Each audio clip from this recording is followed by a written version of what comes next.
Students, पढ़ो भाई YouTube channel में आपका एक बार फिर से स्वागत है। तो यहाँ पे हम करते हैं एनसीईआरटी बुक का डिटेल एक्सप्लेनेशन, लाइन में लेवल करते हैं ढेर सारे क्वेश्चंस की प्रैक्टिस। तो देखिए, लास्ट की वीडियो में हमने सीखा था बोर एटॉमिक मॉडल, उसके अंदर हमने इलेक्ट्रोमैग्नेटिक रेडिएशन पार्ट 2 के वीडियो में हमने ब्लैक बॉडी रेडिएशन को डील किया था। तो ये आज का हमारा नया वीडियो है, bore atomic model electromagnetic radiation part 3। आज इस वीडियो में हम फोटो इलेक्ट्रिक इफेक्ट सीखेंगे, ठीक है। तो चलिए स्टार्ट करते हैं। चलिए अब हम अपना topic photo electric effect start करते हैं। तो सबसे पहले हम फोटो इलेक्ट्रिक इफेक्ट के इंट्रोडक्शन के पार्ट पे आते हैं। देखिए यहाँ पे क्या होता है ना कि फोटो इलेक्ट्रिक इफेक्ट, क्या नाम है हमारा टॉपिक का, फोटो इलेक्ट्रिक इफेक्ट, ठीक है। ये मिला है photo plus electric, photo plus electric. Photo it means कि वो होता है फोटॉन्स। अभी लास्ट की वीडियो में हमने जब ब्लैक बॉडी रेडिएशन पढ़ रहे थे तो हमने वहां पे देखा था कि वो जो ब्लैक बॉडी होता है हमारा, उसमें से जो एनर्जी रिलीज होता है वो एनर्जी पैकेट्स के अंदर रिलीज होता है, और हर पैकेट का अपना ही कुछ ना कुछ एनर्जी रहता है, जहाँ पे हर एक पैकेट के एनर्जी को हमने hν से रिप्रेजेंट किया था। और ये भी कहा था कि एक पैकेट ऑफ एनर्जी को हम लोग क्या नाम से पुकारते हैं, इट इज फोटोन। क्या नाम से पुकारते हैं, फोटोन। तो यहाँ पर ये जो फोटोन है ये उसी वर्ड से आया है। Photon means one packet of energy of light. It means कि ये जो फोटोन है ये लाइट वर्ड को रिप्रेजेंट करता है। तो photo plus electric, it means कि देयर इज फोटोन जिसके कारण से कुछ इलेक्ट्रिसिटी प्रोड्यूस हो रही है। तो ये इफेक्ट क्या कहलाया, फोटो इलेक्ट्रिक इफेक्ट। तो इस इफेक्ट में हम बेसिकली क्या देखेंगे कि लाइट से हम इलेक्ट्रिसिटी कैसे प्रोड्यूस करते हैं, कि साइंटिस्ट ने एक एक्सपेरिमेंट किया, ठीक है।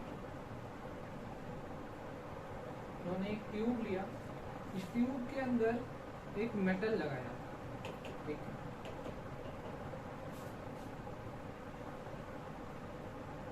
यहाँ पे ऐसा विंडो बना हुआ है जिससे लाइट रेज अंदर आएगा, ठीक है। यहाँ पे एक एक्सपेरिमेंटल सेटअप हो गया, क्लियर हो गया, ठीक है। एक्सपेरिमेंटल सेटअप बना हुआ है, ठीक है। यहाँ पे अगर से बंद हो ताकि पता चल जाए कि चलो सर्किट कंप्लीट हो रहा है, ठीक है। अब देखो, अब ये जो हमारा विंडो है, इस विंडो से क्या आएगा, लाइट रेज अंदर आएगी, ठीक है। ये क्या है हमारा,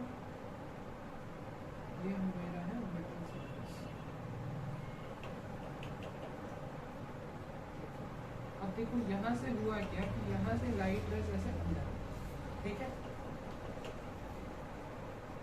ठीक।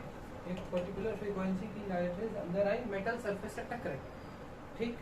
अब क्या हुआ, जैसे ही ये लाइट रेज अंदर आकर के ये मेटल सरफेस से हमारा टकराती है, तो अब क्या होता है, ये मेटल सरफेस से इलेक्ट्रॉन्स बाहर आते हैं। क्या होता है, ये मेटल सरफेस से इलेक्ट्रॉन्स बाहर। कुछ नहीं हो रहा है यहाँ पर। मैंने क्या बोला कि हमने एक एक्सपेरिमेंटल सेटअप लिया है जिसके अंदर एक ट्यूब के अंदर हमने प्लेट्स लगा दी। ये खास तरह का मेटल प्लेट है जिसके अंदर लाइट रेज जब टकराती है तो उससे इलेक्ट्रॉन्स निकलते हैं, ठीक। अब इलेक्ट्रॉन्स निकल रहे हैं, इसका मतलब कि यहाँ पे करंट फ्लो होगा। इलेक्ट्रॉन्स निकल रहे हैं, इसका मतलब कि यहाँ पे करंट फ्लो होगा ना। अब ये करंट फ्लो हो रहा है यहाँ पे, ये कैसे कंफर्म हुआ, तो आपको कंफर्म हो गया कि यहाँ पे हमारा बल्ब जो है ग्लो कर गया। यहाँ पे हमारा बल्ब जो है ये ग्लो कर गया है, इससे कंफर्म हो गया कि ये करंट यहाँ पर फ्लो हो रहा है। तो ये चीज को साइंटिस्ट ने ऑब्जर्व करा कि जब भी मेटल सरफेस के ऊपर लाइट रेज आती है, इसके सरफेस से टकराती है, तो वहां से इलेक्ट्रॉन्स निकलते हैं। तब यहाँ से इलेक्ट्रॉन्स निकलते हैं। अब ये इलेक्ट्रॉन इस वायर्स के थ्रू फ्लो के इस सर्किट को कंप्लीट कर रहे हैं, ठीक। तो ये जो इफेक्ट हो रहा है, इसी इफेक्ट को हम नाम देते हैं क्या, फोटो। इसी इफेक्ट को हम आगे डिटेल में पढ़ने जा रहे हैं। यही इफेक्ट क्या कहलाता है हमारा, फोटो। ये क्लियर हो गया। अब देखते हैं फोटो इलेक्ट्रिक इफेक्ट का रीजन क्या है, ठीक है। तो देखो, जैसे कि हम जानते हैं फोटो इलेक्ट्रिक इफेक्ट में मेटल सरफेस होता है और उस मेटल सरफेस के ऊपर लाइट रेज आती है, ठीक है। तो जैसे ही लाइट रेज मेटल सरफेस पे आई, वो मेटल सरफेस पे टकराई और मेटल ने क्या किया, अपना इलेक्ट्रॉन एक बाहर निकाल दिया। ठीक है, लाइट रेज आई, मेटल सरफेस से टकराई, इलेक्ट्रॉन बाहर निकल गया। तो ये इफेक्ट को हमने बोला फोटो इलेक्ट्रिक इफेक्ट। तो मैंने बोला यहाँ पर हम क्या ले रहे हैं, मेटल का सरफेस ले रहे हैं। क्यों कि मेटल का सरफेस ही क्यों लिया जा रहा है, क्योंकि देखो मेटल के पास, अब हम क्या जानते हैं, metals have freely available, metal के पास फ्रीली अवेलेबल इलेक्ट्रॉन होते हैं। तो ये इलेक्ट्रॉन काफ़ी आसानी से हम रिमूव कर सकते हैं। ठीक है, इसलिए हम वहाँ पे हम मेटल सरफेस ले रहे हैं। ठीक है, देखो क्या होता है ना कि ये जैसे सपोज करो हमारा मेटल का सरफेस, इसके अंदर काफ़ी सारे एटम्स होंगे, छोटे छोटे छोटे छोटे छोटे काफ़ी सारे एटम भरे होंगे। ठीक है, अब क्या है कि हर एक एटम के पास ना एक इलेक्ट्रॉन अवेलेबल है, हर एक एटम के पास ना इलेक्ट्रॉन अवेलेबल है। ठीक है, इसके बहुत सारे ऑर्बिट्स होंगे। आउटर मोस्ट ऑर्बिट में जो इलेक्ट्रॉन होता है that is for freely available electron. ठीक है, अब जैसे लाइट रेज आई ना, इसके इलेक्ट्रॉन को अपना एनर्जी ट्रांसफर करेगा तो इलेक्ट्रॉन निकल जाएगा। ठीक है, देखो जैसे कि ये मेटल है, इसके पास ये हमारा इलेक्ट्रॉन भरा हुआ है। ठीक है, ये इलेक्ट्रॉन यहाँ पे मेटल है, ये सरफेस, और इसके अंदर ये हमने एक इलेक्ट्रॉन रख दिया। अब लाइट रेज आया, इससे टकराया, ठीक है, और ये फिर इलेक्ट्रॉन बाहर निकल जाएगा। देखो ऐसा क्लियर हो गया। तो ये जो इफेक्ट हुआ इसको क्या बोलते हैं, फोटो इलेक्ट्रिक इफेक्ट। तो बेसिकली यहाँ पे मेटल्स के पास फ्रीली अवेलेबल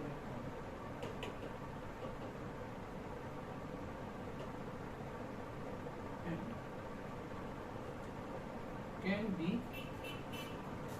removed। ठीक है, क्लियर हो गया रीजन। फोटो इलेक्ट्रिक इफेक्ट में हमें कुछ टर्म्स पढ़ने। ठीक है, वो क्या क्या है, पहला टर्म आता है हमारा थ्रेशोल्ड एनर्जी। ठीक, दूसरा आता है थ्रेशोल्ड वेवलेंथ, और तीसरा आता है थ्रेशोल्ड। ठीक, तो रिप्रेजेंट कैसे करते हैं, देखो है तो एनर्जी और वेवलेंथ और फ्रीक्वेंसी। तो हमको पता है एनर्जी को हम कैसे रिप्रेजेंट करते हैं, ई से, वेवलेंथ को कैसे रिप्रेजेंट करते हैं, लैम्डा, और फ्रीक्वेंसी को कैसे रिप्रेजेंट करते हैं, म्यू से। ठीक, तो इसका क्या नाम है, थ्रेशोल्ड एनर्जी। तो इसको और स्पेसिफाई करने के लिए हम यहाँ नोट करेंगे, थ्रेशोल्ड एनर्जी हो गया, या थ्रेशोल्ड वेवलेंथ हो गया, और थ्रेशोल्ड इस तरीके से हम रिप्रेजेंट करें। अब देखो, अब हम आते हैं कि थ्रेशोल्ड एनर्जी क्या होता है। तो चलो हम मिलते हैं अपने पिंटू से वापस। ये रहा हमारा पिंटू, और ये रही इसकी मम्मी जो कि खाना पका रही है। ठीक है, तो ये पिंटू है, पिंटू की मम्मी। ठीक है, तो अब क्या है ना कि पिंटू बैठा अपनी मम्मी के पास, अब ये दोनों में आपस में बातचीत हो रही है। ठीक है, तो बातचीत में क्या, एक बात ऐसी निकल के आई कि मम्मी ने पूछा पिंटू से, पिंटू तुमने दिन भर में पढ़ाई करी। अब पिंटू तो चुप हो गया। ठीक है, अब पिंटू तो चुप हो गया क्योंकि पिंटू को पता है कि पिंटू ने दिन भर पढ़ाई नहीं करी है। पिंटू ने क्या करा है, पिंटू ने मोबाइल चलाया है, पिंटू ने टीवी देखा है, पिंटू ने दिन भर बदमाशी करी है और दोस्तों के साथ खूब खेला है। हाँ, अब पिंटू क्या कर सकता है बेचारा, कुछ तो बोलेगा नहीं। ठीक है, क्योंकि जानता था कि बोलेगा तो डांट। ठीक, तो पिंटू ने, मम्मी ने पिंटू से पूछा कि पिंटू क्या तुमने पढ़ाई करी। पिंटू क्या होगा, पिंटू अब मम्मी को तो पिंटू का रिप्लाई आया नहीं, और उसकी मम्मी गुस्से से आग बबूला हो गई है। ठीक है, अब मम्मी ने यहाँ से खाना तो बना रही थी ना, खाना तो बना रही थी, तो मम्मी ने कढ़ाई में से छोलनी निकाली है ना, और छोलनी दिखाते हुए कहा, पिंटू क्या तुमने पढ़ाई करी है। तब पिंटू ने बोला, तब पिंटू ने बोला, याद रखना, मम्मी ने जब छोलनी निकाली तब पिंटू ने कहा कि मम्मी मैंने पढ़ाई नहीं करी। ठीक, यहाँ से हम क्या देख रहे हैं कि मम्मी के सीधा सीधा पूछने पर पिंटू कुछ नहीं बोलता है, लेकिन मम्मी जब छोलनी निकालती है ना तब पिंटू का मुंह खुलता है।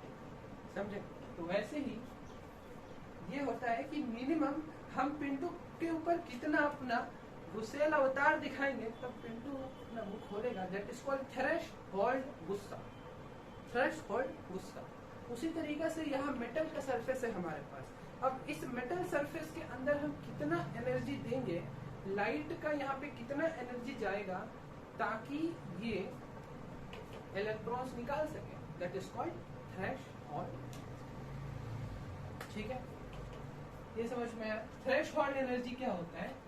थ्रेशोल्ड एनर्जी हमारा मिनिमम अमाउंट ऑफ एनर्जी होता है जिससे इलेक्ट्रॉन निकल सकता है। ठीक है, तो यहाँ पर मिनिमम क्या था? बस एक छोड़ने का बात था और वो अपना बात बोल गया। ठीक है, को वापस भेज दिया जाए क्या? थ्रेशोल्ड समझ गए? थ्रेशोल्ड एनर्जी क्या होता है? तो चलो थ्रेशोल्ड एनर्जी के बारे में देखते हैं। थ्रेशोल्ड एनर्जी हम कैसे डिफाइन करेंगे कि it is defined as the minimum. ठीक है, मिनिमम कौन डिफाइन करना? ठीक है, वो तो समझ रहे होगे ना कि कम से कम कितना गुस्सा उसकी मम्मी को करना पड़ा, छोलनी निकालना पड़ा, है ना। जब तक छोलनी नहीं निकल के आया तब तक पिंटू ने नहीं बताया। ठीक है, तो वो एक मिनिमम क्राइटेरिया था कि उसके सामने छोलनी प्रकट करना पड़ा, नहीं तो नहीं बोलता। ठीक है, अच्छे से मम्मी पूछ ली थी तो बताया ही नहीं भैया, है ना। पिंटू भैया तो चाहिए होगा उनको कुछ। It is defined as the minimum. ठीक है, मिनिमम कैसे अंडरलाइन करिएगा? Minimum amount of the energy of the incident, ठीक है, energy of incident light which is required by the metal surface to check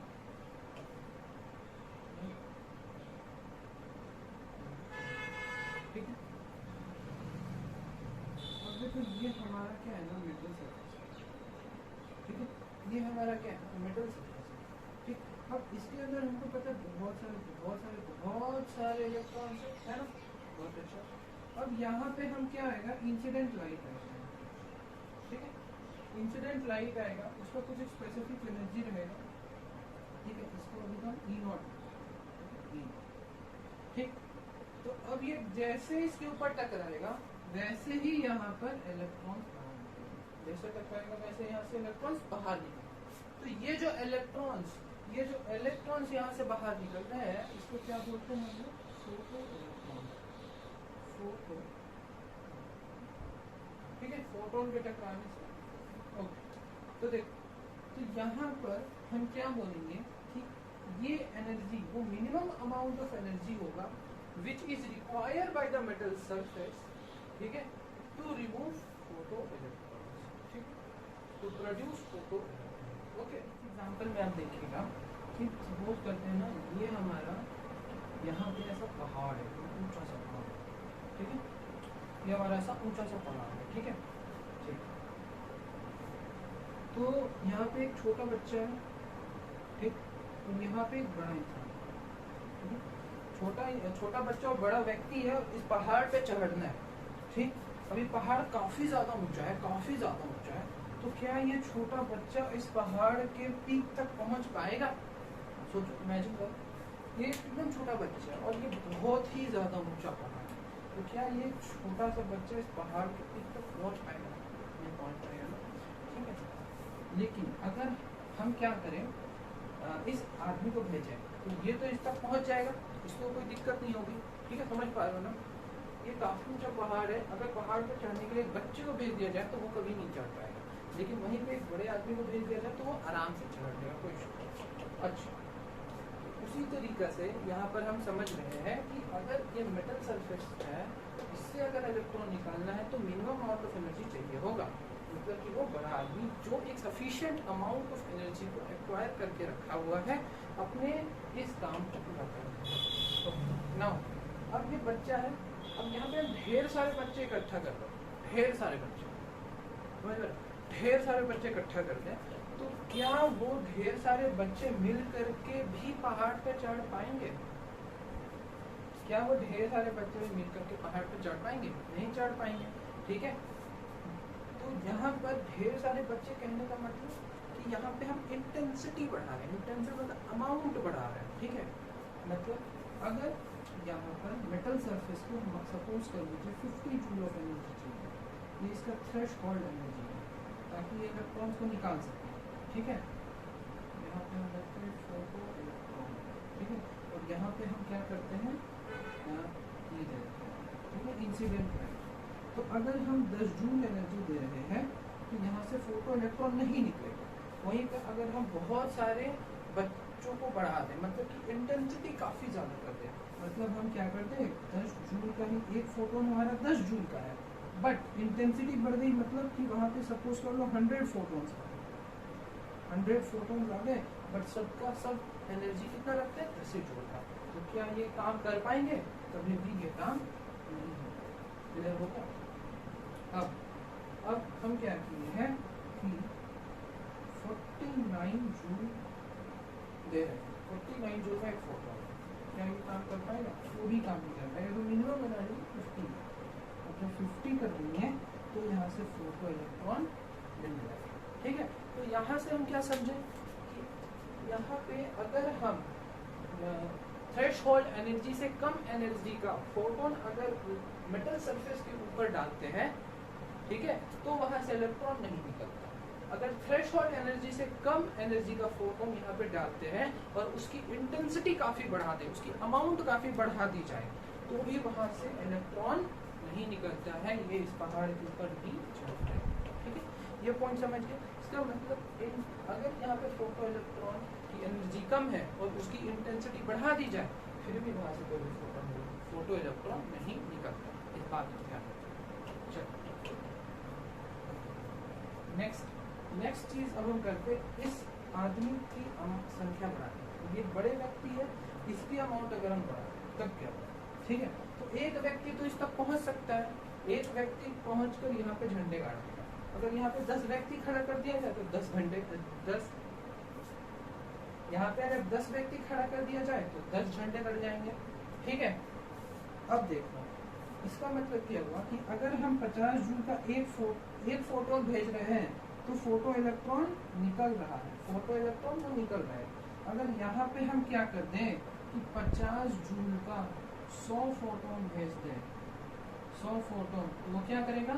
100 electrons को निकालेगा।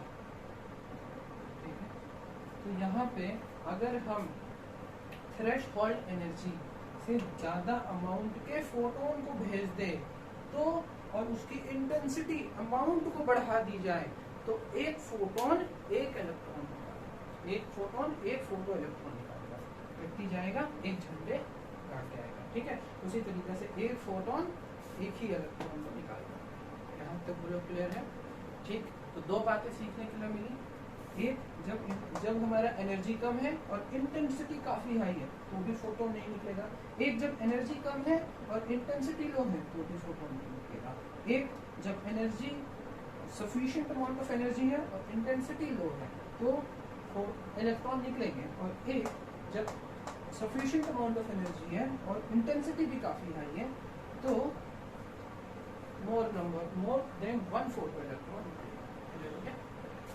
ये दो चीज को एकदम ध्यान से समझ लेना, इंटेंसिटी एंड थ्रेशहोल्ड एनर्जी को समझ लेना। ठीक है, अब नेक्स्ट हमारा टॉपिक है वो क्या है, इस चीज को ध्यान से समझना।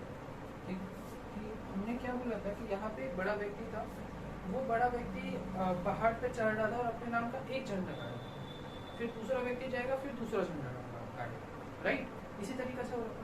उसी तरीके से यहाँ पर क्या होता है, ये जो हमारा मेटल सरफेस है इसके अंदर जो इलेक्ट्रॉन है, इस एक फोटोन जब यहाँ पे जाएगा, एक फोटोन से मेटल से स्ट्राइक करेगा तो वहां से एक फोटो इलेक्ट्रॉन निकलेगा, दूसरा फोटोन जाएगा दूसरा इलेक्ट्रॉन निकालेगा, तीसरा फोटो दूसरा इलेक्ट्रॉन। ठीक है, तो यहाँ से हम क्या सीखे थे?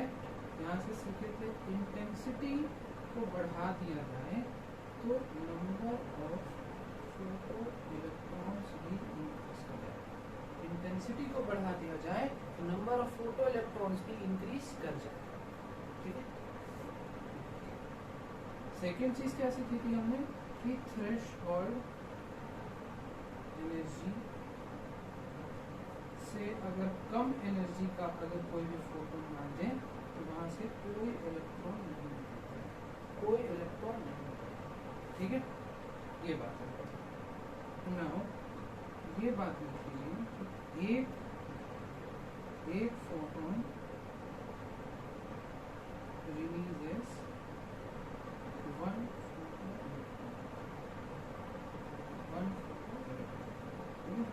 एक फोटोन से एक ही फोटो इलेक्ट्रॉन निकलेगा। ठीक, अब देखो सपोज कि इसका जो थ्रेशोल्ड एनर्जी है, सपोज करो 5 जूल, 50 जूल है, इसका जो थ्रेशोल्ड एनर्जी वो 50 जूल। ठीक, अब हमको पता है कि ये जो फोटोन रहेगा इसमें से अगर हम एनर्जी देते हैं तो वो 50 जूल एनर्जी देंगे, तभी यहाँ से इलेक्ट्रॉन बाहर निकलेगा। ये बात समझ में आ रहा है? अब देखो, अब हम क्या करते हैं, अब इसको समझो कि इसको हिलाने के लिए, ये पेन है हमारा, ठीक, इसको हिलाने के लिए कुछ एक मिनिमम अमाउंट ऑफ एनर्जी हमको चाहिए होगा ताकि ये ऐसे हिल करके ऐसे गिर जाए। ठीक है, ये मिनिमम अमाउंट ऑफ एनर्जी चाहिए होगा। ठीक, तो देखो इसको हिलाने के लिए पहले देखो एकदम धीरे से टच किया, कोई कुछ नहीं हुआ, कोई फर्क नहीं, लेकिन अब थोड़ा सा और ताकत लगा के इसको हम ऐसे हिला देंगे। ठीक, तो ये हो गया वो मिनिमम अमाउंट ऑफ एनर्जी जिससे हम इलेक्ट्रॉन्स को निकाल सकते हैं। अब हम थोड़ा सा और एनर्जी लगाते हैं तो ये बाकी जो एनर्जी लगा, सम एनर्जी लगा इसको ऐसा हिलाने में, और बाकी जो एनर्जी लगा वो काइनेटिक एनर्जी, मोशन में कन्वर्ट, काइनेटिक एनर्जी कन्वर्ट हो गया। ठीक है, चलो तो सपोज अब यहाँ से देखते हैं, ये 50 जूल जो था वो हमारा था थ्रेशोल्ड एनर्जी। ठीक है, और यहाँ पे E डाल दिए और यहाँ पे काइनेटिक एनर्जी। अब बताओ, अगर हम डालते हैं यहाँ पे 40 जूल, कोई इलेक्ट्रॉन नहीं निकलेगा, कोई काइनेटिक एनर्जी में प्रोड्यूस नहीं होगा। ठीक है, अगर हम डालते हैं 49 जूल तब पर भी कुछ नहीं होगा। अगर हम 50 जूल डालते हैं तो फोटो इलेक्ट्रॉन रिलीज होंगे, बट काइनेटिक एनर्जी वहाँ पे जीरो, काइनेटिक एनर्जी वहाँ पे जीरो होगा। मतलब इस केस में क्या होगा, ये जो इलेक्ट्रॉन प्रेजेंट है वो कहाँ पे रहेंगे, एट द मेटल सरफेस, वो मेटल सरफेस। ठीक है, सेकेंड, अब हम अगर 51 जूल डालते हैं तो फोटो इलेक्ट्रॉन निकलेगा, क्योंकि 50 जूल चाहिए फोटो इलेक्ट्रॉन के लिए, वो बाहर आया, और 1 जूल जो एक्स्ट्रा एनर्जी हो गया वो क्या बन गया, काइनेटिक एनर्जी। उसी तरीके मान लो ये 100 जूल का ये फोटोन आया, अब ये जो फोटोन आया वो 100 जूल का आया, अब 50 जूल तो चला गया हमारा इलेक्ट्रॉन को निकालना है मेटल सरफेस से, और बाकी का 50 जूल वो काइनेटिक एनर्जी से उड़ता हुआ जाएगा। ठीक है, ये बात समझ में आ गया ना? चलो, तो यहाँ से हमको क्या दिखा, यहाँ से हमको दिखा जो हम एनर्जी डाल रहे हैं इस एक्सपेरिमेंट से, क्या दिखा, जो हम एनर्जी इंसिडेंट लाइट का डाल रहे हैं वो 2 जगह यूज हो रहा है। ठीक है, फिर से देखो, 2 हमने 100 जूल का डाला था, 50 जूल तो हमारा यूज हो गया इलेक्ट्रॉन को निकालने में, और जो बच गया वो काइनेटिक एनर्जी में कन्वर्ट हो गया। ठीक है, तो हमारा इंसिडेंट लाइट का जो एनर्जी है वो फोटो इलेक्ट्रॉन यानी threshold energy plus kinetic energy के अंदर डिस्ट्रीब्यूट है। यहाँ से हम जो फॉर्मूला लिखेंगे, energy is equals to E0 plus kinetic energy. Formula clear हुआ? ये क्या है हमारा इंसिडेंट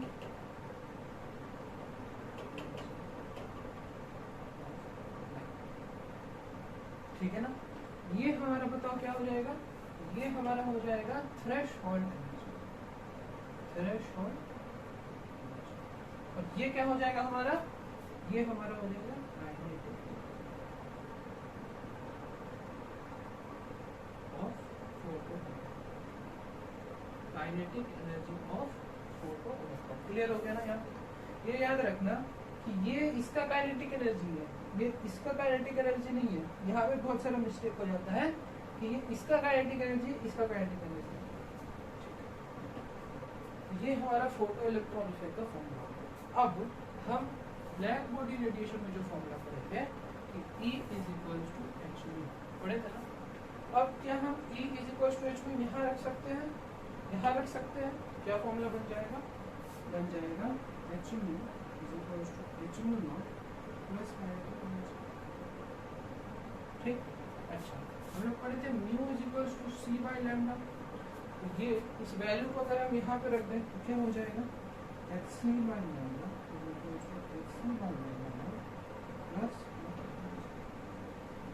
ठीक है, यहाँ तक क्लियर। तो देखो एक टॉपिक हमारा थ्रेशोल्ड एनर्जी का फ्रीक्वेंसी, अपना नेक्स्ट टॉपिक आते हैं थ्रेशोल्ड फ्रीक्वेंसी और थ्रेशोल्ड वैल्यू। ये छोटे छोटे पर्टिकुलर हो जाएंगे। चलो start.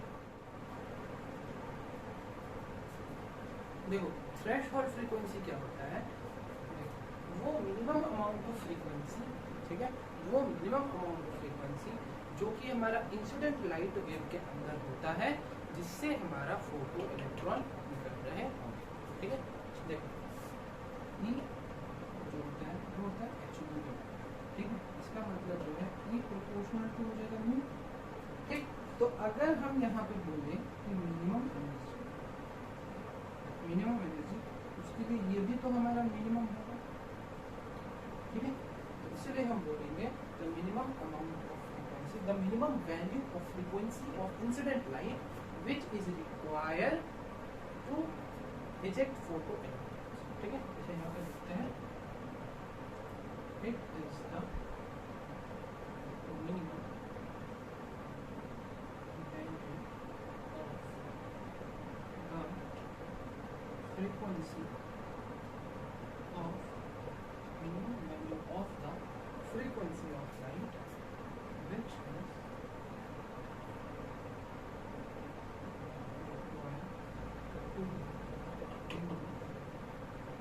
is required to produce photo minimum value होना चाहिए। ठीक है, इसका लाइट का फ्रीक्वेंसी का ताकि फिर यहाँ पे बस इतना ही। ठीक है, रिप्रेजेंट हम लोग कैसे करते हैं पूरा।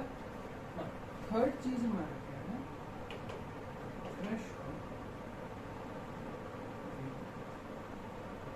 थ्रेशोल्ड वेवलेंथ को देखिए क्या बनेगा। ठीक है, फिर से हम देखेंगे कि ई जो होता है वो होता है hc/λ।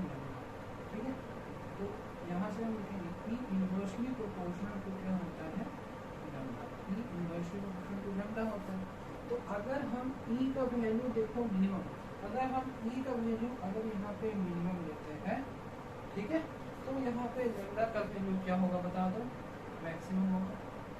ई का वैल्यू मिनिमम होगा तो लैम्डा का वैल्यू क्या मैक्सिमम होगा कि नहीं होगा। ठीक है, अब देखो यहाँ पे अब हम क्या कर रहे हैं, ई मिनिमम के लिए लैम्डा मैक्सिमम, तो बोलेंगे मिनिमम अमाउंट ऑफ एनर्जी, तो यहाँ पे क्या लिखेंगे मैक्सिमम अमाउंट ऑफ वेव। ठीक है, तो it is defined as the maximum amount of wavelength up to which photo electrons are produced. ठीक है, इसे लिखेंगे फटाक से, it is defined as the maximum value of the wavelength up to which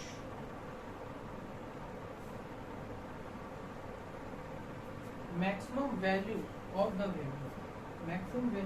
wavelength up to which photo electrons are produced। बोलो clear हो गया आपको यहाँ? ठीक है, बहुत बढ़िया। ये अब हमारा इस वीडियो का लास्ट टॉपिक है।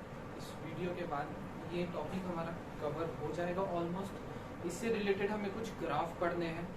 ओके, लिमिटिंग पोटेंशियल को जानना है, फोटो इलेक्ट्रिक इफेक्ट का एक ग्राफ होता है वो समझना है, and then photo electric effect हमारा खत्म हो जाएगा। एंड देन हम एनसीईआरटी के क्वेश्चंस को प्रैक्टिस कर लेंगे और साथ ही साथ हम स्कूल में आने वाले बोर्ड लेवल के क्वेश्चंस को भी प्रैक्टिस कर लेंगे। तो देखो मैंने एनसीईआरटी बुक में देखा कि हमारे पास कुछ लाइंस लिखी हुई है, इस लाइंस को हम अच्छे तरीके से समझ लेते हैं। ठीक है, तो पहला लाइन क्या बोलता है, the electrons are ejected from the metal surface as soon as the beam of light strikes the surface, that is there is no time lag between striking of light beam and ejecting of electron from it। ठीक है, कहने का मतलब क्या है कि जैसे ही वो लाइट हमारा स्ट्राइक करता है मेटल सरफेस के साथ, वैसे ही इलेक्ट्रॉन हमारे बाहर निकलते हैं। जैसे ही स्ट्राइक करता है वैसे ही इलेक्ट्रॉन बाहर जंप करके निकलते हैं, कोई टाइम लैग बिटवीन नहीं रहता है। क्लियर है ना? ठीक, इसका मतलब जैसे ही पिंटू भैया की मम्मी छोलनी निकालती है वैसे ही पिंटू भैया सच उगल देते हैं, राइट। चलो बहुत अच्छा हो गया। The number of electrons ejected is proportional to the intensity of brightness of light. ठीक है, तो ये मैंने इंटेंसिटी का टॉपिक अभी क्लियर करा था ना, कि एक बड़े व्यक्ति जाएंगे पहाड़ पे चढ़ेंगे अपना झंडा गाड़ेंगे, ठीक है, और से ऐसे अगर हमारे पास 100 व्यक्ति है तो 100 झंडे पहाड़ पे गड़ जाएंगे। तो उसी तरीके number of electrons ejected is proportional to the intensity of the brightness of the light. जितने ज्यादा इंटेंसिटी होगा, जितना ज्यादा ब्राइटनेस होगा, उतने सारे फोटो इलेक्ट्रॉन्स निकल जाएंगे। होपफुली एनसीईआरटी का ये दो पॉइंट आपको एकदम क्लियर हो जाए। ठीक है, इस वीडियो को देखने के बाद आप एनसीईआरटी भी जरूर पढ़ें, ठीक है, ताकि आपको एनसीईआरटी पूरा अच्छा से क्लियर हो जाए। ठीक है, और third, for each metal there is a characteristic minimum frequency mu not, also called as threshold frequency, below which photo electric effect is not observe. इसका मतलब हुआ कि हर मेटल का अपना अपना थ्रेशोल्ड एनर्जी होता है। ठीक है, हर मेटल का अपना अपना थ्रेशोल्ड एनर्जी होता है, और थ्रेशोल्ड एनर्जी क्या होता है? वो मिनिमम अमाउंट ऑफ एनर्जी जो कि एक मेटल सरफेस को मिल जाता है ताकि वो फिर फोटो इलेक्ट्रिक इफेक्ट दिखा सके। Clear? At a frequency mu, जब म्यू आपका म्यू नॉट से ग्रेटर है, तब वहाँ पे इलेक्ट्रॉन जो होगा वो कुछ काइनेटिक एनर्जी एक्वायर करेगा। The kinetic energy of this electron are increases with increasing energy. मैंने बताया जो इलेक्ट्रॉन आएगा वो 100 जूल का सपोज करो हमारे पास एनर्जी लेकर के आता है, तो अगर 50 जूल हमारा थ्रेशोल्ड एनर्जी है तो रेस्ट 50 जूल हमको वो काइनेटिक एनर्जी में कन्वर्ट हो जाएगा। ठीक है, तो ये एनसीईआरटी के 3 पॉइंट्स थे। ठीक है, अब आपका नेक्स्ट काम क्या है कि आप जाकर के एनसीईआरटी पढ़िए। अब एनसीईआरटी को आप लाइन बाय लाइन पढ़िएगा तो आपको सारा चीज क्लियर हो जाएगा। ठीक है ना, हमारा कुछ टॉपिक्स और रह गए हैं। ठीक है, जहाँ पे फर्स्ट टॉपिक हमारा क्या होता है कि हमें ग्राफ देखते हैं, फोटो इलेक्ट्रॉन सब निकल रहे हैं तो वहाँ पे ग्राफ आता है, एक स्टॉपिंग पोटेंशियल चीज आती है। इस दो चीज को हमको एक्सप्लेन करना है एंड देन हम क्वेश्चंस की तरफ मूव करेंगे। चलो तो फिर रेडी रहना, हम एनसीईआरटी के क्वेश्चंस को सबसे पहले करेंगे, उसके बाद स्कूल लेवल के और अच्छे क्वेश्चंस को प्रैक्टिस करके आएंगे। ठीक है, मिलते हैं अपनी नेक्स्ट वीडियो में, तब तक के लिए all the very best, bye.